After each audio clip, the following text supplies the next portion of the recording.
आज की जो दूसरी जो है, दूसरा तोहफा, वो भी लेने के लिए तैयार है आप? जी सर। जी सर। जी सर। कौन नहीं लेना चाहता है? दूसरा तोहफा, आरसीएम एक सेवा अभियान चालू करने जा रहा है बड़े स्तर पे। कुछ चीजें तो हमारे सामने आ ही चुकी है, पर इसको और व्यापक रूप देंगे हम। पूरे देश में आरसीएम की सेवाएं नजर आए इस तरह से, और रियल काम हो। मतलब नजर आने का मतलब ये नहीं, वास्तविक जो काम की जरूरत है देश में वो सब हम करें। आरसीएम की एक अलग पहचान बने। आरसीएम को पूरे देश में सम्मान मिले। हर जगह, हर प्रशासन में हो चाहे आम जनता में हो, आरसीएम को एक अलग नजरों से देखा भी जाए और वास्तव में काम भी हो। केवल ऐसा नहीं कि देखा जाने के लिए, हमको केवल दिखावा नहीं करना है, वास्तव में काम भी हो। और ये बहुत जरूरी होती है, आम नागरिक की जरूरत होती है। और आज गणतंत्र दिवस है, तो हम सबको इस चीज का संकल्प भी लेना चाहिए कि हम अपने जीवन में आए हैं तो सेवा, सेवा में ही प्रसाद है। सेवा में जिस दिन हम निस्वार्थ भाव से सेवा करने लग जाएंगे, तो जीवन के सारे प्रसाद स्वाभाविक तौर पर हमें मिलने लग जाएंगे। एक अच्छी घोषणा जो आपके समक्ष में करने जा रहा हूँ, आरसीएम ने अब एक सेवा फंड बनाया है। कंपनी अपने मुनाफे में से एक निश्चित प्रतिशत इसके लिए, सेवा के लिए निर्धारित कर देगी। वो फंड सेवा कार्यों में खर्च किया जाएगा। अभी हम जैसे ये काम चालू हो जाएगा उसके बाद आपको ये प्रतिशत वगैरह सब हम बताएंगे। और अगर अच्छा कर पाएंगे तो इसको प्रतिशत को हम कितना भी बढ़ा सकते हैं, उसके लिए हम पूरे तैयार हैं। बस इसका उपयोग आप करने के लिए तैयार हो जाइए। इसका उद्देश्य क्या है? विभिन्न सेवा कार्यों को भारत के कोने कोने तक विस्तार देना। पूरे भारत में आरसीएम की सेवाएं काम करें। सेवा कार्यों के लिए मजबूत तंत्र व्यवस्था को विकसित करना, इन काम को एक व्यवस्थित तरीके से करने के लिए एक इंफ्रास्ट्रक्चर जिसको बोलते हैं, एक मजबूत तंत्र विकसित करना। और सभी आरसीएम सेवकों को सेवा भावना से ओतप्रोत करना है। ये जो स्वार्थ, लालच, ये सब हमसे मुक्त होकर हम सेवा भावी बने, तो ये मेन उद्देश्य है इसके। इसके लिए क्या प्रारूप किया जाएगा? एसडीएफ जो हमारा फाउंडेशन है, उसकी शाखाएं पूरे देश में खोली जाएगी, जगह जगह शाखाएं।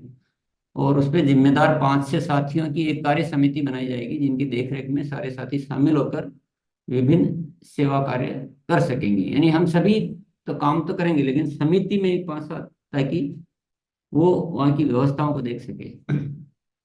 प्रथम 6 माह शाखा रजिस्टर्ड नहीं की जाएगी, परिणाम देखकर रजिस्टर्ड करने का निर्णय लिया जाएगा। पहले 6 महीने वो शाखा ऐसे ही काम करेगी, और सब कुछ अच्छा है सिस्टम के अनुसार, तो फिर उसको रजिस्टर्ड करने का निर्णय लिया जाएगा। यद्यपि एक स्थान पर एक शाखा से शुरुआत की जाएगी, लेकिन आवश्यकता होने पर भविष्य में और भी शाखाएं खोली जा सकेगी। जिन सेवा कार्यों में धन की आवश्यकता होगी उनमें एक निश्चित प्रतिशत अंशदान आरसीएम करेगा। इसके लिए पूर्व सहमति लेना अनिवार्य होगा। कई सेवा कार्य ऐसे ऐसे होते हैं जिसमें धन की आवश्यकता होती है, तो वो सारा डिजाइन बताया जाएगा धीरे धीरे सबको, पर सहमति पूर्व में लेनी है। और एक निश्चित प्रतिशत तक अंशदान आरसीएम करेगा। अब वो कितना भी हो सकता है, वो 99 भी हो सकता है, 50 भी हो सकता है, 60 भी हो सकता है, काम के अनुसार और जरूरत के अनुसार। सेवा प्रोजेक्ट अप्रूव करना पूर्णतः एसडीएफ के अधिकार क्षेत्र में होगा। ये पहले अप्रूवल कराना पड़ेगा कि ये प्रोजेक्ट, तो पहले प्रोजेक्ट कोई भी साथी बना के भेजेंगे जो ये समिति वाले हैं, कि ये कार्य है, ऐसा है, फिर उस पर डिस्कस किया जाएगा। उसके बाद ही उसके लिए वो जो फंड है उसकी स्वीकृति प्रदान की जाएगी। और अभी जो हाल फिलहाल शुरू किया जा रहा है वो आर्थिक सहायता केवल शिक्षा के प्रोजेक्ट के लिए, शिक्षा का प्रोजेक्ट मेन लिया जा रहा है। बाकी कार्य तो हम ऐसे भी कर सकते हैं। इसके लिए पूरा सर्वे करके प्रोजेक्ट बनाकर देना होगा। उस प्रोजेक्ट का अध्ययन करने के बाद सहमति प्रदान की जाएगी। बिना पूर्व सहमति के आपने कोई कार्य कर लिया तो भी प्रक्रिया समान ही रहेगी।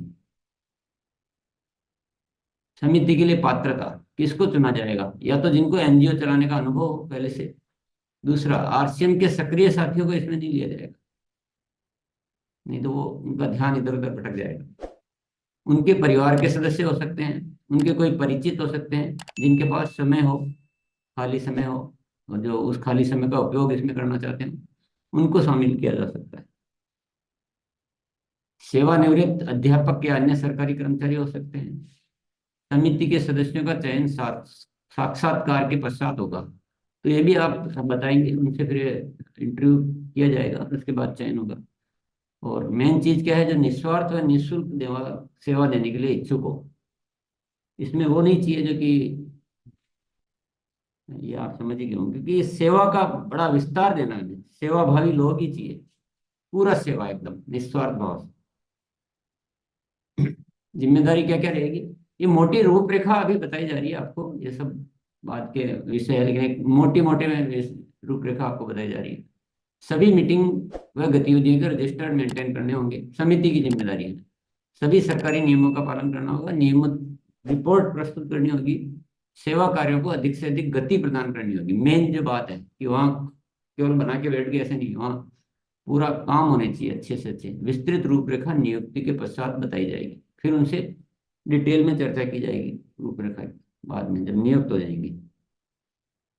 मुख्य प्रोजेक्ट अपन क्या लेना चाहते हैं। शिक्षा की बहुत कमी पाई गई। अक्सर कर कई बार यहाँ मैं देखता हूँ, बहुत सारे साथियों से बात करते हैं, वो आते हैं जूम पर, तो बोले मैं तो पढ़ा लिखा ही नहीं हूँ। काफी आते हैं, मुझे बहुत वो फील होता है उस समय। तो हमारा मुख्य कार्य क्या रहेगा, शिक्षा को 100% तक लाना, ये इस पे हम काम करना चाहेंगे। इस पे अध्ययन करना पड़ेगा पहले, क्या क्या कारण हो सकते हैं कि शिक्षा 100% नहीं है। पहला कारण हो सकता है माता पिता का जागरूक न होना, माता पिता केयर ही नहीं करते हैं, वो छोड़ देते हैं, खुद भी गैर जिम्मेदार जैसे होते हैं। दूसरा कारण हो सकता है स्कूल की व्यवस्था सही नहीं होना, हो सकता है वहां पर व्यवस्था नहीं है, तो बहुत सारे पेरेंट्स फिर पढ़ा नहीं पाते हैं, या महंगी स्कूल है तो नहीं भेज पाते हैं उस स्कूल में। उस क्षेत्र में स्कूल का ना होना, स्कूल हो ही नहीं, ऐसा भी हो सकता है, या अन्य भी कोई कारण हो सकते हैं। तो इस पे सर्वे करने की जरूरत है, क्योंकि पहले कारण ढूंढना पड़ेगा, तभी निदान मिल पाएगा। और ये सारी गतिविधियां भी साथ में चालू रखनी है, ऐसा नहीं कि वो मुख्य है तो बाकी नहीं करना।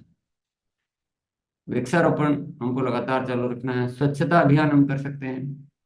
ब्लड हेल्पलाइन हमारा चालू है, उसको विस्तार देना है। पॉलीथिन व डिस्पोजेबल से छुटकारा, इसके कार्य किए जा सकते हैं। साइकिलिंग को बढ़ावा, रक्तदान शिविर, व्यसन मुक्ति और अन्य यथोचित और भी स्थानीय जरूरतों के अनुसार हम बहुत सारी सेवा कार्य गतिविधियां कर सकते हैं। इसमें कोई मतलब संकोच करने की जरूरत नहीं, ज्यादा से ज्यादा करने का कार्य। तो ये जो समिति वाला, और ये तो हो गया भविष्य के लिए, लेकिन उसके इंतजार में बैठे नहीं रहना है। हर महीने 11 तारीख के सेवा दिवस की हमें बड़ी तैयारियां करनी, तैयारियां पहले से करनी पड़ेगी, पहले से सोचना पड़ेगा। जैसे हम मीटिंग के लिए सोचते हैं, एनिवर्सरी के लिए सोचते हैं, उसी तरह से 11 तारीख के लिए पहले प्लान करना पड़ेगा कि इसको कैसे बड़े रूप में किया जाए। संख्या है हमारे पास, सब कुछ है, हमारे इतने परिवार साथी है, तो उनको मिलजुल कर उस दिन अगर उसी काम को फोकस किया जाए तो हम बहुत बड़ा कार्य इस दिन कर सकते हैं। क्या कर सकते हैं, एक तो 11 तारीख को इसके लिए निर्धारित कर लें, अभी से कोई भी उस दिन कोई मीटिंग देना ये प्लान नहीं करें, केवल इसी इसी काम के लिए अपनी डेट को निर्धारित, एक दिन तो कर ही सकते हैं महीने में। और दूसरा जो काम कर सकते हैं, वितरण केंद्रों पर सब एकत्रित हो सकते हैं, वह विशिष्ट जनों को मुख्य अतिथि विशिष्ट अतिथि के रूप में बुला सकते हैं, और वहीं से विभिन्न गतिविधियों को प्रारंभ कर सकते हैं। इसका आप आपस में साथी मिलके सीनियर साथियों के साथ डिस्कस करें कैसे इसको प्रारूप किया जा सकता है। अच्छा, तो व्यापक थोड़ा सा काम भी हो कुछ, शहर में गांव में जहाँ भी है, और कुछ हम इसका प्रचार भी कर सकें। सेवा कार्य का, सेवाओं का प्रचार करना पड़ता है तो सेवाएं विस्तृत होती है, पर इसका डिजाइनिंग आपको करना पड़ेगा कि वहाँ सबको बुलाया, फिर हम क्या कर सकते हैं, कोई पर्टिकुलर कोई रैली निकाल सकते हैं, कुछ स्वच्छता पे कोई काम कर सकते हैं, व्यसन मुक्ति पे कर सकते हैं, एक साथ बहुत सारी चीजें कर सकते हैं। स्वच्छता, व्यसन मुक्ति, साइकिल रैली, पर्यावरण संदेश के साथ आदि गतिविधियां पूर्व नियोजित कर उसे प्रभावशाली तरीके से संपन्न कर सकते हैं। तो मैं विशेष तौर से अभी आग्रह करूंगा कि वो जो समिति वाला है वो तो आप जरूर कोई आपके संपर्क में हो, ऐसे सीनियर जो या अपने परिवार में, परिचित में जो सेवा करना चाहते हो और फ्री हो, तो उनसे तो आप, उनका तो दे आप तैयारी करके, वो आगे के लिए हो गया। लेकिन इस 11 तारीख को बहुत बड़ा कार्य पूरे देश में होना चाहिए। अगर ये तैयारी नहीं कर रहे हैं तो फिर हम लोग स्वार्थी हैं। फिर हमारे हमारे खून में सेवा ही नहीं है बिल्कुल। तो इतना सुंदर मौका मिल रहा है और उसको चूकना तो उस समिति के लिए और किसी भी विषय पे संपर्क का करेंगे, कहीं संपर्क नहीं करना। क्योंकि न तो बताने वाले को कुछ पता है कि क्या जवाब देना है, क्योंकि इसका कोई अभी वेल डिजाइन जब तक नहीं होगा। तो हम आपस में गुरुकुल के बाद, कार्यशाला के बाद, जिनको भी इस विषय पे बात करनी हो, वो रुक जाएंगे 7:30 के बाद, और यहाँ पर एक बार समझेंगे। फिर बातचीत बाद में। और भी फोन कहीं नहीं करना है इस काम के लिए, जो भी करना है यही करना पड़ेगा। और जो साथी यूट्यूब पे है या ज्वाइन नहीं कर पाए, वो भी 7:15 के बाद जगह मिल जाती है, तो वहाँ ज्वाइन करके और इस पर संपर्क कर सकते हैं। आपको सामग्री सारी मिल गई है। कौन कौन सी वीडियो दिखाने से ज़्यादा अच्छा रहता है, कौन से प्रमाण दिखाने से मना नहीं कर पाते हैं, तो वो सारी तैयारी हम सबको करनी है। सामग्री आपको अच्छी मिल गई है, मिलती रहेगी। हम अपने तरफ से पूरा प्रयास कर रहे हैं, और आपका प्रयास और हमारा प्रयास मिलके इस नए भारत को तो निर्माण होना पड़ेगा। भारत को ऐसे नहीं रहने देंगे, हम सभी साथी आज पक्का ठान लेंगे। तो बहुत बहुत धन्यवाद सभी साथियों को। आइए आज आज सीखने पे ही काम किया जाए।